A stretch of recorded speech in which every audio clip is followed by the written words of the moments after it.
जिसमें सबसे प्रमुख कंपनी है TVS Motors. TVS Motors Bharat की थर्ड लार्जेस्ट मोटरसाइकिल कंपनी और second largest two wheeler exporter है। सिर्फ एक इंसान ने जिस कंपनी की शुरुआत की थी, आज वो कंपनी लगभग 60,000 लोगों को नौकरी दे रही है। पूरे टीवीएस ग्रुप का रेवेन्यू $8 बिलियन से भी ज्यादा है। टीवीएस ग्रुप आज दुनिया में जिस मुकाम पर है, उसे देखकर आपके मन में भी ये सवाल जरूर आ रहा होगा कि आखिर सिर्फ एक बस के साथ ट्रैवल कंपनी के रूप में शुरुआत करने वाली टीवीएस ग्रुप आज इतनी बड़ी कंपनी कैसे बन गई। तो चलिए शुरू करते हैं आज की वीडियो और जानते हैं टीवीएस ग्रुप की कामयाबी का राज। टीवी सुंदरम लैंगर, यही वो महान शख्सियत है जिन्होंने 1911 में एक ट्रैवल कंपनी के रूप में टीवीएस ग्रुप की नींव रखी। टीवी सुंदरम लैंगर का जन्म हुआ 22 मार्च 1877 को तमिलनाडु के तिरुनेलवेली डिस्ट्रिक्ट में। पिता की चाहत थी कि बेटा पढ़ लिख कर वकील बने। जिस दौर में उनका जन्म हुआ, उस दौर में बच्चों के लिए प्राइमरी स्कूल तक की पढ़ाई मुश्किल थी, लेकिन सुंदरम लैंगर खुशकिस्मत थे कि उन्हें पढ़ने का मौका मिला। पिता ने कह दिया कि उन्हें पढ़ लिख कर वकील बनना है, तो सुंदरम लैंगर ने भी पिता की चाहत पूरी की और वकील बन गए। पढ़ाई पूरी करने के बाद उन्होंने कुछ दिनों तक वकालत भी की, लेकिन इस काम में उनका ज्यादा मन नहीं लगा। तब वकालत छोड़कर रेलवे में नौकरी करने लगे, लेकिन रेलवे के काम में भी उन्हें मजा नहीं आया। उन्होंने रेलवे की नौकरी भी छोड़ी और बैंक में काम करने लगे, लेकिन बैंक के काम में भी वो खुद को ज्यादा दिन तक नहीं रख सके। दरअसल उन्हें किसी भी जॉब में मजा नहीं आ रहा था। अंत में उन्होंने बैंक की नौकरी भी छोड़ दी और खुद का बिजनेस करने का फैसला किया। 1911 में उन्होंने तमिलनाडु के मदुरई में साउदर्न रोडवेज नाम से ट्रैवल कंपनी की शुरुआत की। शुरुआत में उनके इस ट्रैवल कंपनी में सिर्फ एक बस थी। शुरुआत होते ही उनकी ये बस लोगों की पहली पसंद बन गई और इसकी वजह थी समय की पाबंदी। कहते हैं कि उस समय में साउदर्न रोडवेज की बस इतनी टाइमली थी कि लोग अपनी घड़ी का समय भी इस बस के साथ मिलाते थे। इनके बस की डिमांड बढ़ने लगी। इसके बाद इन्होंने अपनी कंपनी में बसों की संख्या भी बढ़ाना शुरू कर दिया। बस इसके बाद धीरे धीरे इन्होंने माल ढुलाई का काम भी शुरू किया और अपने ट्रैवल कंपनी में ट्रक भी रखने लगे। साउदर्न रोडवेज का बिजनेस अच्छा चल रहा था। इन्होंने इसका नाम बदलकर TV Sundaram Iyengar and sons limited कर दिया। सुंदरम लैंगर के 5 बेटे और 3 बेटियां। एक बेटे की मृत्यु कम उम्र में हो 2000% आप गिवनी मूवी नाम बदल देना जरूरी नहीं ना हो। तो एविएटर एक ऐसे गेम का नाम है ग्रेट इन्वेस्टेबल थी। बचे हुए चारों बेटे बड़े होकर अपने पिता के बिजनेस में ही लग गए और टीवीएस ग्रुप बढ़ता चला गया। सेकेंड वर्ल्ड वॉर के दौरान मद्रास राज्य में पेट्रोल की कमी हो गई, जिसका असर उनके बिजनेस पर पड़ने लगा। तब सुंदरम लैंगर ने पेट्रोल की कमी दूर करने के लिए टीवीएस गैस प्लांट की स्थापना की और पेट्रोल की कमी को दूर किया। इसी बीच उन्होंने रबर रिट्रीडिंग के लिए भी फैक्ट्री की स्थापना की। इसके अलावा मद्रास ऑटो सर्विस लिमिटेड और सुंदरम मोटर्स नाम से 2 और कंपनी की स्थापना की। 1950 में Madras auto service limited general Motors का लार्जेस्ट डिस्ट्रीब्यूटर बन गया। 1947 में आजादी के बाद देश नई करवट ले रहा था और देश के लोगों की जरूरत भी बदल रही थी। 1955 में 78 साल की उम्र में सुंदर लैंगर ने इस दुनिया को अलविदा कह दिया। उनके जाने के बाद कंपनी की जिम्मेदारी उनके बेटों के कंधों पर आ गई। टीवी सुंदरम लैंगर ने एक बस वाली ट्रांसपोर्ट कंपनी को जितना आगे बढ़ाया, अब यह उनके बेटों की जिम्मेदारी थी कि वो इसे और आगे कहां तक लेकर जाते हैं। उनके बेटों ने अपनी जिम्मेदारी और देश की इस नई जरूरत को समझा और इस जरूरत को पूरा करने के लिए 1962 में उन्होंने यूनाइटेड किंगडम की कंपनी क्लेटन के साथ मिलकर सुंदरम क्लेटन नाम की एक नई कंपनी बनाई, जो कि शुरुआत में ऑटोमोटिव पार्ट्स बनाने का काम करती थी। पार्ट्स मैन्युफैक्चरिंग का इनका काम भी सही चल रहा था, लेकिन भारत में जो न्यू अपॉर्चुनिटी क्रिएट हो रही थी, सुंदरम क्लेटन इसका फायदा नहीं उठा पा रहा था। अपना बिजनेस आगे बढ़ाने के लिए सुंदरम क्लेटन ने 2 व्हीलर मैन्युफैक्चरिंग बिजनेस में आने का फैसला किया। 1976 में तमिलनाडु के होसूर में मैन्युफैक्चरिंग प्लांट स्थापित किया गया। उस समय इंडिया में काइनेटिक कंपनी की लूना धूम मचा रही थी, लेकिन इसके साथ प्रॉब्लम ये थी कि ये 1 सीटर थी। टीवीएस ने लूना की इस कमजोर कड़ी को पकड़ा और 1980 में भारत की पहली 2 सीटर मॉप टीवीएस 50 को लॉन्च किया। इस 2 सीटर मॉप ने मार्केट में आते ही धूम मचा दी। टीवीएस 50 की कामयाबी के बाद टीवीएस ग्रुप का सारा ध्यान 2 व्हीलर पर आ गया। टीवीएस 50 काइनेटिक लूना के मुकाबले तो बेहतर था और लूना खरीदने वाले लोग टीवीएस 50 को प्रेफर भी कर रहे थे, लेकिन ओवरऑल मार्केट में बजाज चेतक अभी भी लोगों की पहली पसंद बना हुआ था। बजाज चेतक के कस्टमर को अपनी ओर अट्रैक्ट करने के लिए टीवीएस को कुछ रेवोल्यूशनरी करना था और इस काम को करने के लिए इन्होंने जापान की सुजुकी मोटर कॉर्पोरेशन से हाथ मिलाया। सुजुकी मोटर का साथ मिलने के बाद टीवीएस ने स्कूटर और मोप्ड को छोड़कर इंडियन मार्केट में बाइक लाने का फैसला किया। सुजुकी के साथ मिलकर टीवीएस ने 1984 में इंडिया का first 100 CC bike Suzuki AX 100 launch किया। टीवीएस के द्वारा सुजुकी AX 100 लॉन्च किए जाने के बाद ही भारत में और भी कई 100 सीसी बाइक्स लॉन्च हुई। सुजुकी AX 100 को शुरुआती सफलता तो मिली, लेकिन यामाहा RX 100 ने आकर इंडियन बाइक मार्केट में धूम मचा दी और सुजुकी AX 100 का क्रेज भी खत्म कर दिया। बाइक रेंज में यामाहा RX 100 का एक तरफा जलवा था, जिसे देखते हुए टीवीएस ने बाइक को छोड़कर मॉप्ड पर ही ध्यान देना शुरू किया, जहां ऑलरेडी उसकी पकड़ मजबूत थी। 90s में टीवीएस ने मॉप्ड के 2 मॉडल्स लॉन्च किए, TVS champ and TVS XL. ये दोनों ही मॉडल लोगों को खूब पसंद आए, जिसका नतीजा ये रहा कि टीवीएस का यह दोनों मोपेड 1996 में इंडिया में सबसे ज्यादा बिकने वाला व्हीकल रहा। बाइक मार्केट में भी अपनी पकड़ बनाने के लिए टीवीएस ने टीवीएस रेसिंग की स्थापना की, जिसका काम बाइक से रिलेटेड इंफॉर्मेशन कलेक्ट करना था। मार्केट में चल रहे बाइक्स के परफॉर्मेंस का एनालिसिस करना और लोगों की जरूरत को समझना था। अपने इस वेंचर के जरिए टीवीएस एक ऐसा बाइक बनाना चाह रहा था जो लोगों की सभी जरूरतों को पूरी करे। लोगों की जरूरतों को समझने और कुछ नया करने की कोशिश में 1994 में टीवीएस ने एक स्कूटी लॉन्च की, जो कि इंडियन बाइक मार्केट में एक नए सेगमेंट था। टीवीएस रेसिंग से मिले डेटा के आधार पर टीवीएस ने नया बाइक डेवलप करने पर काम शुरू किया और फिर 1998 में कंपनी की ओर से टीवीएस शोगुन और टीवीएस शाओलिन को लॉन्च किया। ये दोनों ही बाइक लोगों को पसंद आए। इसके बाद टीवीएस की ओर से कुछ और भी बाइक्स लॉन्च हुई जो लोगों को खूब पसंद आती रही। 1998 में ही टीवीएस ने कर्नाटक के मैसूर में अपना दूसरा मैन्युफैक्चरिंग प्लांट स्थापित किया। इंडिया का पहला 100 सीसी बाइक लॉन्च करने के बाद इंडिया का पहला 150 सीसी बाइक टीवीएस फिएरो भी कंपनी की ओर से लॉन्च कर दिया गया। टीवीएस कंपनी को अब तक 4 स्टॉक टेक्नोलॉजी सुजुकी कंपनी की ओर से मिल रहा था, लेकिन अब टीवीएस इंडिपेंडेंट होना चाह रही थी, इसलिए कंपनी ने खुद ही इस टेक्नोलॉजी पर काम करना शुरू किया। 2001 में टीवीएस और सुजुकी का गठबंधन टूट गया। टीवीएस सुजुकी अलग अलग हो गए, जिसके बाद टीवीएस ने अपना नया नाम टीवीएस मोटर कंपनी लिमिटेड रखा। नए नाम के साथ ही टीवीएस कंपनी के नए चैप्टर की शुरुआत हुई। 2002 में टीवीएस ने पहली बार इंटरनेशनल मार्केट में अपना कदम रखा। भारत के बाहर कंपनी ने पहली बार इंडोनेशिया में अपना सब्सिडियरी खोला। सुजुकी से अलग होने के बाद टीवीएस ने अपने दम पर एक से बढ़कर एक बाइक्स लॉन्च किए, जिसमें Victor GLX, Star, Victor EDGE और स्टार सिटी जैसे पॉपुलर बाइक्स शामिल थे। स्कूटी मार्केट में भी अपनी पकड़ बनाए रखने के लिए टीवीएस ने पेप प्लस और सेंट्रा का अपग्रेडेड वर्जन लॉन्च किया। अब धीरे धीरे इंडियन बाइक मार्केट बदल रहा था। लोगों को ट्रेडिशनल बाइक के बजाय स्पोर्ट्स बाइक पसंद आ रही थी। होंडा की ओर से CBZ और बजाज का पल्सर ने ऑलरेडी इंडियन मार्केट पर कब्जा जमाना शुरू किया। इसे देखते हुए टीवीएस ने भी अपनी स्पोर्ट्स बाइक लाने का फैसला किया और फिर कंपनी की ओर से 2006 में टीवीएस अपाचे लॉन्च की गई। टीवीएस मोटर कंपनी लिमिटेड के लिए टीवीएस अपाचे माइलस्टोन साबित हुआ। टीवीएस अपाचे लोगों को खूब पसंद आई और इसकी बिक्री काफी ज्यादा होने लगी।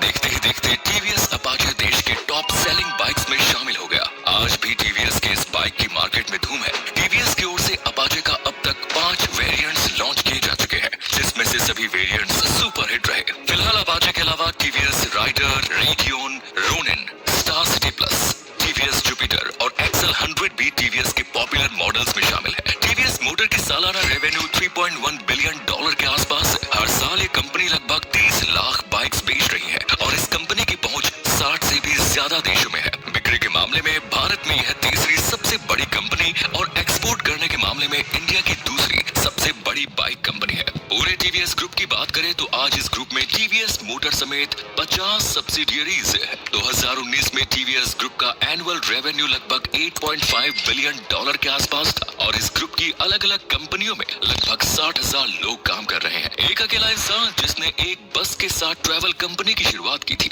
आज जिसमें सबसे प्रमुख कंपनी है TVS Motors. TVS Motors Bharat की 3rd लार्जेस्ट मोटरसाइकिल कंपनी और 2nd लार्जेस्ट 2-व्हीलर एक्सपोर्टर है। सिर्फ एक इंसान ने जिस कंपनी की शुरुआत की थी, आज वो कंपनी लगभग 60,000 लोगों को नौकरी दे रही है। पूरे टीवीएस ग्रुप का रेवेन्यू $8 बिलियन से भी ज्यादा है। टीवीएस ग्रुप आज दुनिया में जिस मुकाम पर है, उसे देखकर आपके मन में भी ये सवाल जरूर आ रहा होगा कि आखिर सिर्फ एक बस के साथ ट्रैवल कंपनी के रूप में शुरुआत करने वाली टीवीएस ग्रुप आज इतनी बड़ी कंपनी कैसे बन गई। तो चलिए शुरू करते हैं आज की वीडियो और जानते हैं टीवीएस ग्रुप की कामयाबी का राज। टीवी सुंदरम लैंगर, यही वो महान शख्सियत है जिन्होंने 1911 में एक ट्रैवल कंपनी के रूप में टीवीएस ग्रुप की नींव रखी। टीवी सुंदरम लैंगर का जन्म हुआ 22 मार्च 1977 को तमिलनाडु के तिरुनेलवेली डिस्ट्रिक्ट में पिता की चाहत थी कि बेटा पढ़ लिख कर वकील बने। जिस दौर में उनका जन्म हुआ उस दौर में बच्चों के लिए प्राइमरी स्कूल तक की पढ़ाई मुश्किल थी, लेकिन सुंदरम लेंगर खुशकिस्मत थे कि उन्हें पढ़ने का मौका मिला। पिता ने कह दिया कि उन्हें पढ़ लिख कर वकील बनना है, तो सुंदरम लेंगर ने भी पिता की चाहत पूरी की और वकील बन गए। पढ़ाई पूरी करने के बाद उन्होंने कुछ दिनों तक वकालत भी की, लेकिन इस काम में उनका ज्यादा मन नहीं लगा। तब वकालत छोड़कर रेलवे में नौकरी करने लगे, लेकिन रेलवे के काम में भी उन्हें मजा नहीं आया। उन्होंने रेलवे की नौकरी भी छोड़ी और बैंक में काम करने लगे, लेकिन बैंक के काम में भी वो खुद को ज्यादा दिन तक नहीं रख सके। दरअसल उन्हें किसी भी जॉब में मजा नहीं आ रहा था। अंत में उन्होंने बैंक की नौकरी भी छोड़ दी और खुद का बिजनेस करने का फैसला किया। 1911 में उन्होंने तमिलनाडु के मदुरई में साउदर्न रोडवेज नाम से ट्रैवल कंपनी की शुरुआत की। शुरुआत में उनके इस ट्रैवल कंपनी में सिर्फ एक बस थी। शुरुआत होते ही उनकी ये बस लोगों की पहली पसंद बन गई और इसकी वजह थी समय की पाबंदी। कहते हैं कि उस समय में साउदर्न रोडवेज की बस इतनी टाइमली थी कि लोग अपनी घड़ी का समय भी इस बस के साथ मिलाते थे। इनके बस की डिमांड बढ़ने लगी। इसके बाद इन्होंने अपनी कंपनी में बसों की संख्या भी बढ़ाना शुरू कर दिया। बस इसके बाद धीरे धीरे इन्होंने माल ढुलाई का काम भी शुरू किया और अपने ट्रैवल कंपनी में ट्रक भी रखने लगे। साउदर्न रोडवेज का बिजनेस अच्छा चल रहा था।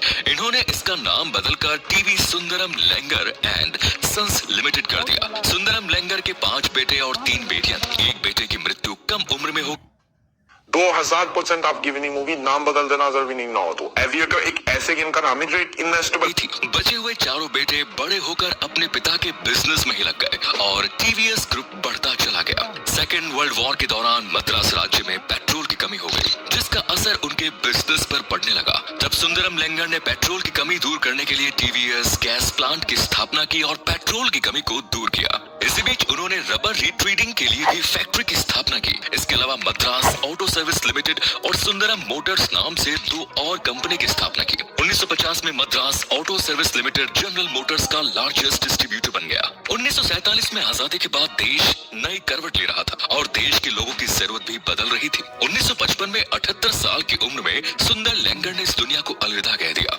उनके जाने के बाद कंपनी की जिम्मेदारी उनके बेटों के कंधों पर आ गई। टीवी सुंदरम लेंगर ने एक बस वाली ट्रांसपोर्ट कंपनी को जितना आगे बढ़ाया, अब यह उनके बेटों की जिम्मेदारी थी कि वो इसे और आगे कहां तक लेकर जाते हैं। उनके बेटों ने अपनी जिम्मेदारी और देश की इस नई जरूरत को समझा और इस जरूरत को पूरा करने के लिए 1962 में उन्होंने यूनाइटेड किंगडम की कंपनी क्लेटन के साथ मिलकर सुंदरम क्लेटन नाम की एक नई कंपनी बनाई, जो कि शुरुआत में ऑटोमोटिव पार्ट्स बनाने का काम करती थी। पार्ट्स मैन्युफैक्चरिंग का इनका काम भी सही चल रहा था, लेकिन भारत में जो न्यू अपॉर्चुनिटी क्रिएट हो रही थी, सुंदरम क्लेटन इसका फायदा नहीं उठा पा रहा था। अपना बिजनेस आगे बढ़ाने के लिए सुंदरम क्लेटन ने 2 व्हीलर मैन्युफैक्चरिंग बिजनेस में आने का फैसला किया। 1976 में तमिलनाडु के होसूर में मैन्युफैक्चरिंग प्लांट स्थापित किया गया। उस समय इंडिया में काइनेटिक कंपनी की लूना धूम मचा रही थी, लेकिन इसके साथ प्रॉब्लम ये थी कि ये 1 सीटर थी। टीवीएस ने लूना की इस कमजोर कड़ी को पकड़ा और 1980 में भारत की पहली 2 सीटर मॉप टीवीएस 50 को लॉन्च किया।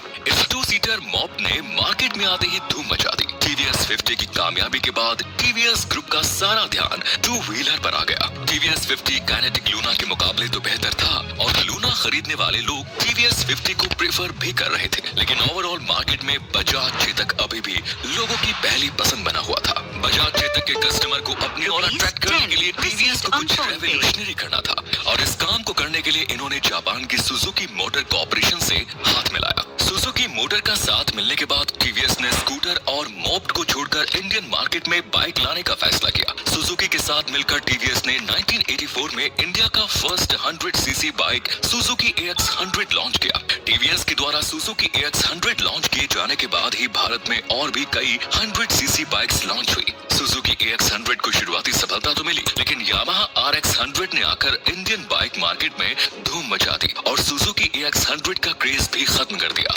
बाइक रेंज में यामाहा RX 100 का एक तरफा जलवा था, जिसे देखते हुए टीवीएस ने बाइक को छोड़कर मॉप्ड पर ही ध्यान देना शुरू किया, जहां ऑलरेडी उसकी पकड़ मजबूत थी। 90s में टीवीएस ने मॉप्ड के 2 मॉडल्स लॉन्च किए, TVS champ and TVS XL. ये दोनों ही मॉडल लोगों को खूब पसंद आए, जिसका नतीजा ये रहा कि टीवीएस का यह दोनों मोपेड 1996 में इंडिया में सबसे ज्यादा बिकने वाला व्हीकल रहा। बाइक मार्केट में भी अपनी पकड़ बनाने के लिए टीवीएस ने टीवीएस रेसिंग की स्थापना की, जिसका काम बाइक से रिलेटेड इंफॉर्मेशन कलेक्ट करना था। मार्केट में चल रहे बाइक्स के परफॉर्मेंस का एनालिसिस करना और लोगों की जरूरत को समझना था।